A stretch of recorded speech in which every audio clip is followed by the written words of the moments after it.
Hello friends, welcome to the nursing notes YouTube channel. आज की इस वीडियो के अंदर हमारा जो टॉपिक है वो है एम्फाइजीमा। ठीक है, एम्फाइजीमा क्या होता है, कैसे होता है, क्यों होता है, कब होता है, सब कुछ मैं आपको ये वीडियो के अंदर बताऊंगा।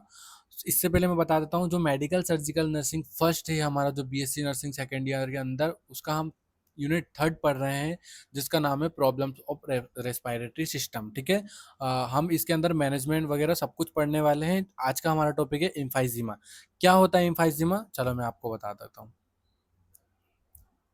तो एम्फाइजीमा, ठीक है, नोट कर लीजिए। अगर आपको ये इसका पीपीटी नोट्स चाहिए तो आप हमारे कमेंट बॉक्स में बता सकते हैं, ताकि हम आपको जो टेलीग्राम चैनल है उस पर आपको प्रोवाइड करवा सकें। ठीक है, तो एम्फाइजीमा क्या होता है?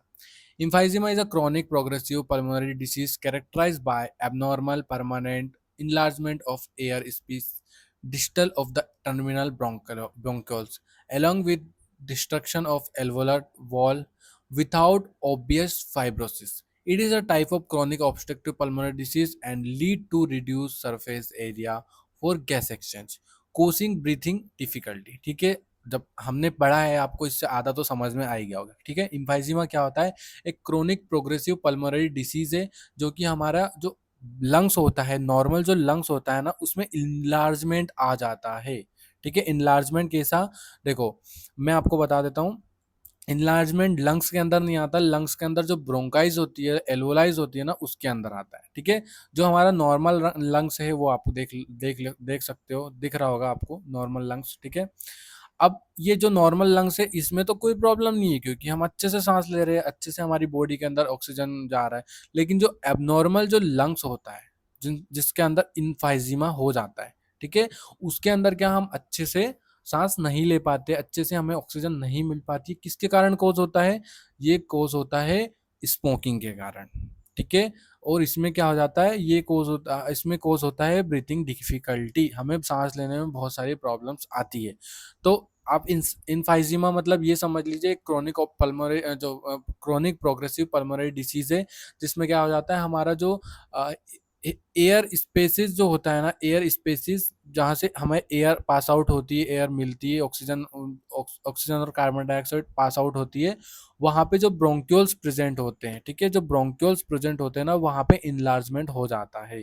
मतलब नॉर्मल नहीं रहते, वो एबनॉर्मल हो जाता है। ठीक है, आपको नीचे दिख रहा होगा हेल्दी लंग्स। ठीक है, और ये एम्फाइजीमा वाला लंग्स, डिफरेंस दिख ही रहा होगा आपको। ठीक है, मैं आपको बताऊंगा कैसे कैसे कोज होता है। सेकंड देख लेते हैं हम।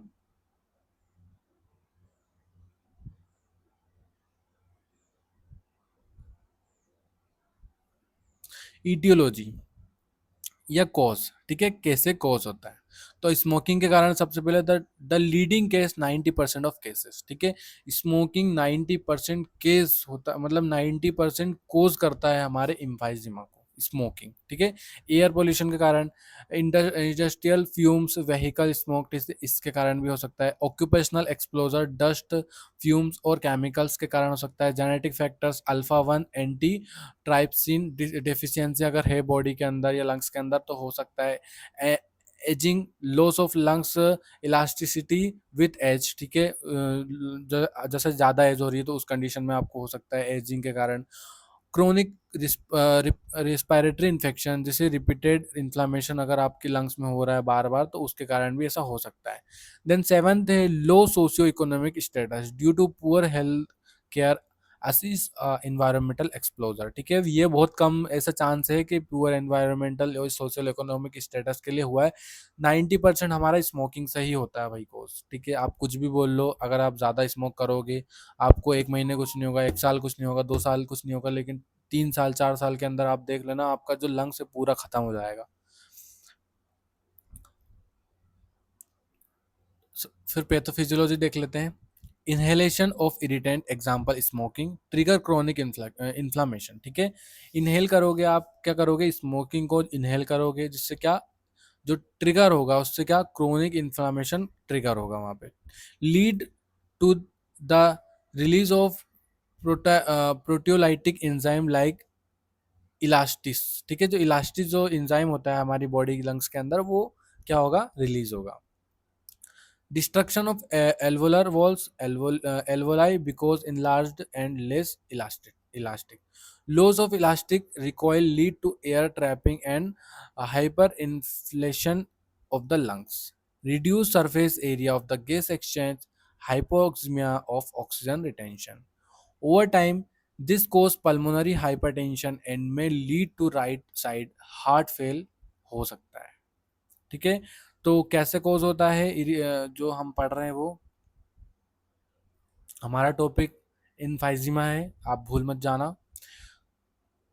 तो पैथोफिजियोलॉजी में हम देखो कोई सी भी चीज हम इनहेल करेंगे, लाइक हम स्मोकिंग को मान लेते हैं, स्मोकिंग को हम इनहेल कर रहे हैं तो फिर वहां पे ट्रिगर होगा क्रोनिक इन्फ्लामेशन. ठीक है, वहां पे क्रोनिक इन्फ्लामेशन रिलीज होगा, फिर उसके कारण क्या हो जाता है, जो हमारा एंजाइम होता है इलास्टिस एंजाइम वहां पे रिलीज होगा, जिसके कारण जो एल्वोलर वॉल होते हैं ना वो डिस्ट्रक्शन हो जाता है उसके अंदर. फिर क्या हो जाता है, जो एल्वोलाई होती है उसमें इनलार्जमेंट हो जाता है, फिर इनलार्जमेंट होने के कारण क्या हो जाता है, हाइपर इन्फ्लेशन ऑफ लंग्स. ठीक है, हाइपर इन्फ्लेशन हो जाता है हमारे लंग्स के अंदर. फिर जो हाइपोक्सीमिया हो जाता है, जो ऑक्सीजन होती है उसकी कमी हो जाती है, हाइपोक्सीमिया हो जाता है. देन कार्बन डाइऑक्साइड जो बाहर निकलने की है वो नहीं निकल पाती है अच्छे से, तो वो बहुत सारी कंडीशन कोज करता है. तो ऐसे कोज होता है ये. ठीक है, यह पैथोफिजियोलॉजी होगी. क्लिनिकल मैनिफेस्टेशन देख लेते हैं. इसके पहले हमने अस्थमा वाली वीडियो बनाई थी, अगर अस्थमा वाली वीडियो चाहिए तो आपको आई बटन पे मिल जाएगी. ठीक है, आप वहां जाके वॉच कर सकते हो, डिस्क्रिप्शन बॉक्स में भी लिंक है उसकी. ठीक है, और dyspnoea of exertion progression to at rest. ठीक है, क्लिनिकल मैनिफेस्टेशन के अंदर आ गया. क्रोनिक कोज हो सकता है, सॉरी क्रोनिक कफ हो सकता है, लेस प्रोडक्शन देना ब्रोंकाइटिस. ठीक है, less production then in bronchitis, bronchitis से कम. बेरियल सेप्ड चेस्ट हो सकता है due to hyper inflated lungs. ठीक है, बेरल सेप्ड चेस्ट हो सकता है. पुश्ड लिप ब्रीथिंग लेना है, use to accessory muscle during breathing. ठीक है, ये भी क्लिनिकल मैनिफेस्टेशन में देखने को मिल सकता है. Thin appearance due to increase work of breathing, clubbing of fingers in the late stage, fatigue and weakness हो सकता है. Cyanosis in late stage of acute exacerbation. ठीक है, साइनोसिस देखने को मिल सकता है.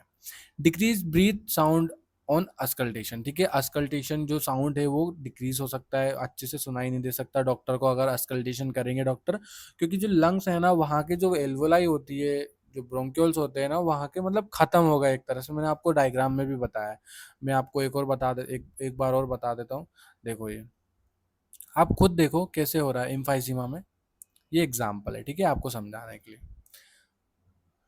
देन डायग्नोसिस कैसे कैसे कर सकते हैं हम, हिस्ट्री एंड फिजिकल एग्जाम से smoking history, progression, dyspnoea. Chest x-ray करवा सकते हैं जैसे हाइपर इन्फ्लेटेड लंग्स या फ्लेटेंड डायफ्राम करवा सकते हैं. Pulmonary function test. ठीक है, जिसमें FEVI डिक्रीज तो नहीं है या FVC डिक्रीज तो नहीं है.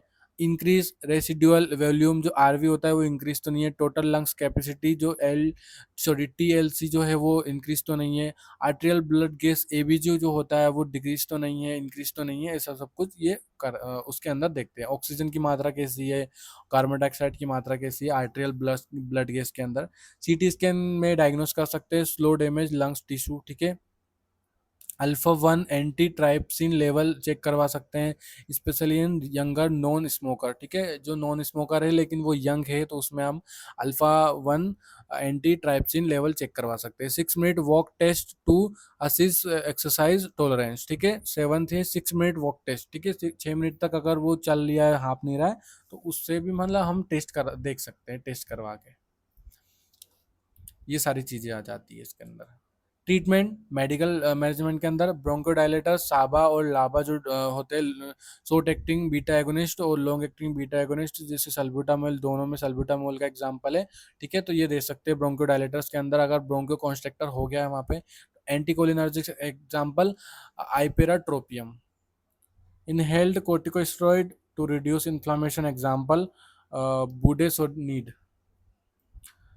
Mucolytics to thin mucus. ठीक है, म्यूकोलाइटिक्स को दे सकते हैं हम म्यूकस को थिन करने के लिए. एंटीबायोटिक्स ड्यूरिंग इन्फेक्शन और एक्सर्बेशन.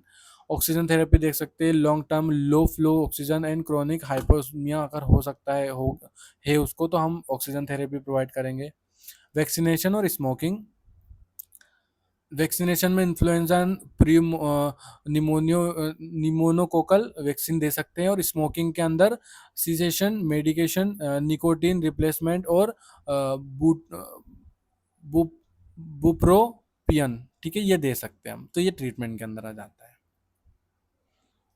सर्जरी के अंदर क्या आता है? बुलेक्टोमी मैंने आपको बता ही दिया है। Lungs volume reduction surgery, LVRS, remove damage lungs tissue, ठीक है, वहाँ के जो डैमेज हुए तो वो लंग टिश्यू को रिमूव कर देंगे, दूसरा लगा देंगे। Lungs transplant in and case, यही मतलब सर्जरी में तो यही है, लंग ट्रांसप्लांट कर सकते हैं अगर आपको मिल गया है। एंड केस में यही है, नहीं तो फिर आपकी डेथ होने के चांसेस है। डाइटरी मैनेजमेंट में high calorie high protein diet to prevent muscle wasting, इसमें स्मॉल फ्रीक्वेंट मील्स, ठीक है, स्मॉल मतलब छोटे छोटे वो लेना है, स्मॉल स्मॉल स्मॉल और फ्रीक्वेंट मील लेना है to prevent bloating and ease breathing, ठीक है, आप अच्छे से खा सको, अच्छे से सांस ले सको, इसलिए छोटे छोटे स्मॉल स्मॉल पार्ट्स में।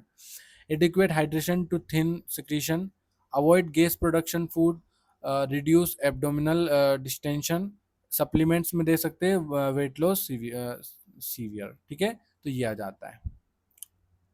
नर्सिंग मैनेजमेंट में रेस्पिरेटरी रेट इफेक्ट असिस्मेंट में रेस्पिरेटरी रेट असिस्मेंट कर सकते हैं, इफर्ट और पैटर्न असिस्मेंट कर सकते हैं, breath sound, oxygen saturation SpO2, nutritional status and weight ये असिस्मेंट कर सकते हैं, मेंटल स्टेटस, हाइपोक्सिया और CO2 रिटेंशन, ठीक है, ये सारी चीज़ें। नर्सिंग इंटरवेंशन में क्या क्या दे सकते हैं? Position high fowler position, tripod position दे सकते हैं, administration bronchodilator, oxygen as prescribed, encourage pursed lip breathing and diaphragmatic breathing, ठीक है, पुश जो पश्ड लिप जो ब्रीथिंग होती है ना वो हमें करवाना है, इनकरेज करवाना है। Provide adequate rest period between activities, assist with smoking cessation programme, maintain hydration to help with mucus clearance, provide small frequent meal, monitor for sign of respiratory fail और infection, ठीक है, मॉनिटर करते रहना है अगर ये सारी चीजें है उसकी। हेल्थ एजुकेशन में क्या क्या कर सकते हो आप? इम्पोर्टेंस ऑफ क्वाइटनिंग स्मोकिंग, ठीक है, मतलब स्मोक ना करे वो एजुकेट करो आप, कम करें अगर ज़्यादा कर रहा है पेशेंट तो।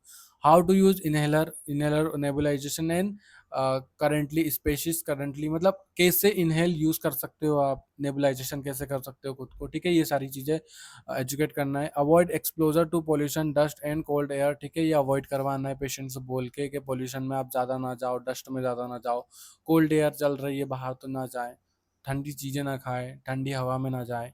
इनकरेज पल्मोनरी रिहेबिलिटेशन एक्सरसाइज, ठीक है, पल्मोनरी जो रिहेबिलिटेशन है वो एक्सरसाइज करवाएं। Sign of exacerbation and when to seek medical help, proper nutrition and hydration रहे। इनकरेज वैक्सीनेशन, इन्फ्लुएंजा निमोनिया को कल जो वैक्सीनेशन लगे वो लगवा ले, ठीक है, ये एजुकेशन के अंदर आ जाता है। Thank you. अगर आपको ये वीडियो अच्छी लगी हो तो वीडियो को लाइक करके चैनल को सब्सक्राइब जरूर करें और बेल आइकन को जरूर दबाएं, ताकि जो हमारी लेटेस्ट वीडियो है, आने वाली वीडियो आपको तुरंत पहुंचे। अगर आपको इस वीडियो से रिलेटेड कोई भी डाउट है या कोई भी कुछ आपको ऐसा कुछ समझ नहीं आया तो आप हमारे कमेंट बॉक्स में पूछ सकते हैं। Thank you.